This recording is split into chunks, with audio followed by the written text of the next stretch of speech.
Hello. I wanted to talk today about, I want to tell you a story, but I also wanted to talk about just the idea of manifestation in general and why sometimes it seems like we really only need a light touch to manifest something, and other times it seems like we have to really meditate on it and make it really real for ourselves before it'll manifest. And I think I discovered for me the key in both is letting go. And I think when there's something that you don't want with an intense burning desire, you're automatically in a place of not having a lot of resistance, and you're in a place of largely letting go, and you're more lighthearted about it. And I think in those cases, you don't really need to meditate for long periods of time in manifesting something, or spending the time making it real for yourself. But in the things that you want with intense desire, I think there's automatically inherent in that a sense of longing and a sense of lack, and probably also a sense of doubt. It's like let's say that you desperately wanted to go on this dream vacation and you already had the plane ticket. You wouldn't be in a sense of longing about it. You would naturally just have a sense of excitement and expectation. Now, if you wanted to go on that dream vacation, but you didn't have the ticket and you didn't have the means that you could see in order to buy the ticket, then you might automatically be more in a place of longing and in a place of doubt.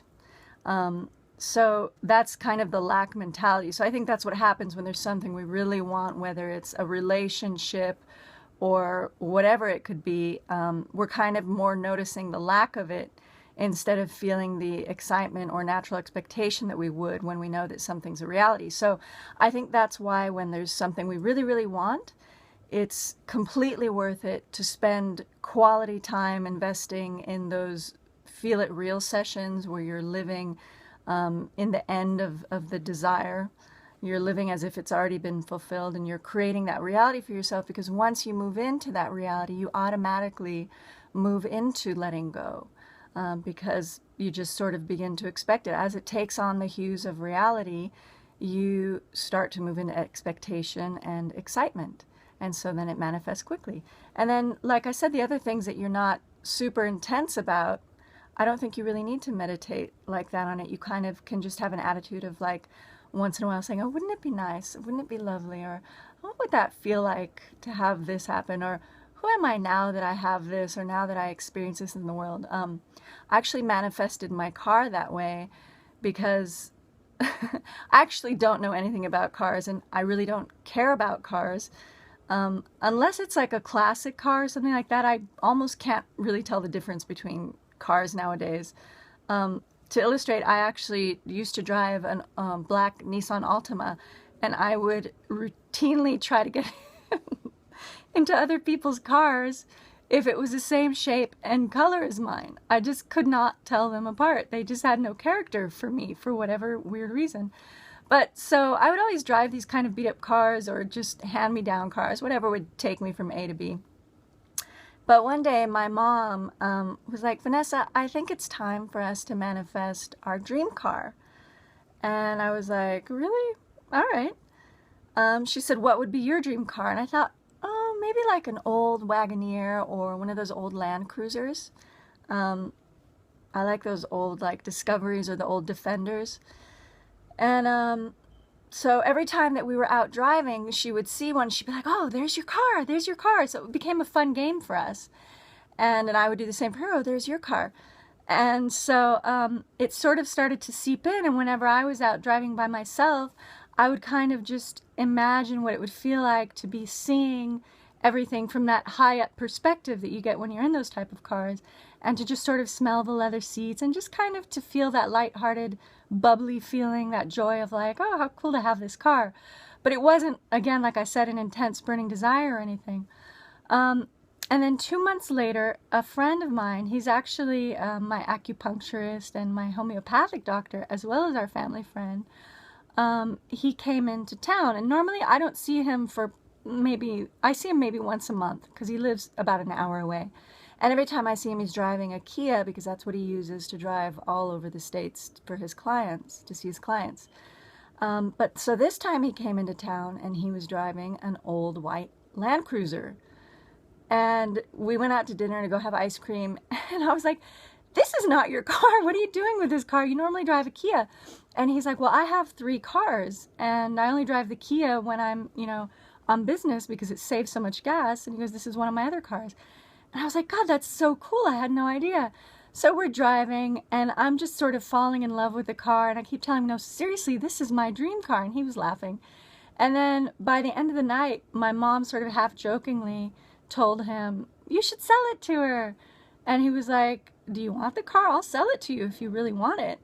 And I was like, really? And he said, yeah, my brother was going to buy it from me, but he already has 3 cars. He doesn't really need it. I can talk to him if you want. And I was like, okay, talk to him. Now, I had no idea where I was going to get money to buy a car. It just never entered my mind that I would get a new car because I couldn't, I just never even thought, oh, where am I going to get the money for this? And he said, if you want it, I'll sell it to you for $2,500. That's how much my brother was going to pay.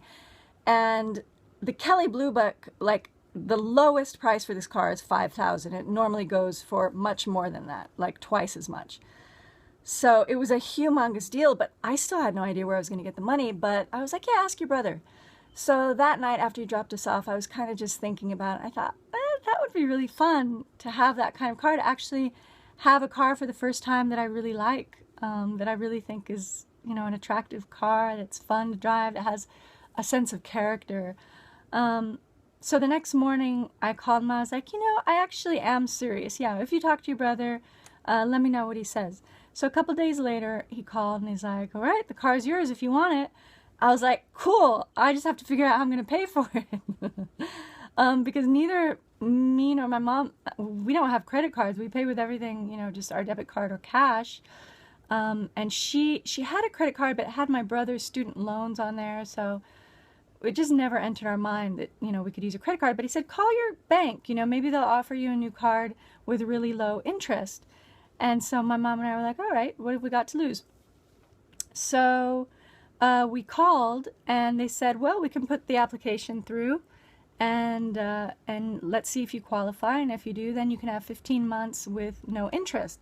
And I thought, well, that would be amazing. I could pay that car off, lickety-split. If I had 15 months to pay it off, my payments would be super low. So we put, the application in, and we were not super sure that it was going to go through because of my brother's, student loans on her credit. So we were kind of like, well, if it happens, it happens. And if not, no big deal. So I kind of just lightly thought about it that night, last night, where am I? That night. And the next morning I called and I heard a little automated voice and it said, you can check the status of your application. So we checked and it went through. And so I was able to get the cash advance on the card and pay him and make super easy payments on my car. So my mom is now in the process of manifesting her car, and I'll tell you when she manifests that one, which I'm sure is going to be soon. And it just was like the most effortless process in the world. I thought about it randomly, like occasionally, and always with that bubbly sense of like, oh, that would be fun. Wouldn't it be nice? And I wonder what that would feel like. And what would it be like getting groceries, things like that. But I didn't spend any time actually meditating or, sitting down and feeling it real and involving all my senses. Because, like I said, it wasn't something that I had a lot of resistance to at all. Now, if it was something that I wanted really intensely, I would definitely sit down and do the Feel It Real sessions until it took on all the hues of reality. And at that point, I would begin to let go and then it would manifest. So yeah, I just wanted to talk about why that is sometimes that it seems like, the things you don't really care much about, you manifest right away. I remember one time I was working at that job, I think I mentioned it to you guys, where I just basically played with beautiful clothes all day and I just had to write copy about them and measure them. And my boss had told me, if you ever find anything in the pockets of the clothes, it's yours. So one day it just popped into my head. I thought, oh, I'm going to find money today. And literally, like within 2 seconds, I put my hand into a pocket and pulled out like a $5 bill. And that was really fun when things like that happen. The other thing I kind of wanted to bring up that I'm still wondering about, and maybe you guys have some feedback about this, is what is the difference between creating something, like if there are infinite possibilities at all times, what is the difference between creating that reality or psychically sensing a reality? Is there such a thing as psychically sensing, or are we always creating? Like, I had an experience where I was spending the night at my mom's because my brother was going to come over the following day with his family, his wife and his 2 kids, my nieces. Hi, so last night my phone stopped recording, like right at the beginning of the story, actually right in the middle of it. So the story was that I was spending the night at my mom's house, and we were expecting my brother and his family to come the next morning. We didn't know what time they were going to be coming, and we had cooked everything. It was for my sister-in-law, my brother, and their 2 kids. So I'd gone to bed kind of really late so that when I woke up in the morning around 8 o'clock and got up, I was still pretty tired, and I thought to myself, you know, they probably won't come before noon, so I can probably go back to sleep for another hour. So as I was heading back to bed, I passed my phone, and the thought entered my mind very, very clearly, they can't come, Coco has a cold, and Coco's my youngest niece. And I thought, where did that come from? These things have happened before, so it wasn't entirely strange, but I thought, well, that would really suck because we'd spent all night cooking and I really wanted to see them. And then I thought, it's probably just a random thought. It's hard to tell the difference sometimes between random thoughts and intuitive thoughts. But so I went back to sleep, and when I woke up an hour later, my mom was already up. I said, hey Mom, can you open my phone and see if Miles has texted us, Miles is my brother, to say what time they're going to be coming. And so she opened the phone and she goes, oh no, they can't come, Coco has a cold. And I sat up, and mind you, like I said, these things have happened before, but for whatever reason, this really just shook my reality. Like, I felt reality just wobble. And I think it just sunk in at a deeper level how much more mystical and magical this reality is than our day-to-day reality would have us believe. But so the question that I pondered for a while was, well, did I create that reality? If realities are always kind of shimmering in the ethers as 1,000,001 potential possibilities, did I kind of pick that reality out and then go to sleep and offer no resistance to it? And therefore, when I woke up in the morning, I was perfectly aligned with that manifestation, and so it occurred. Or was I just sensing into a future that already existed? And you know, time is such a funny thing too. Apparently it exists all at once and not really linearly like we think it does. So it made the question even more confusing for me.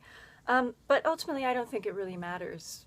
I don't think I need to figure everything out, but it's wonderful to experience this sort of back and forth with the universe, and have these mystical experiences that just add so much belief and knowing to the understanding that there's so much more to life than just our mundane day-to-day reality. So let me know your guys' thoughts, and if you've had any mystical experiences. I had a lot more I wanted to say, but I think I'll share it in another video. So I hope you guys liked the story.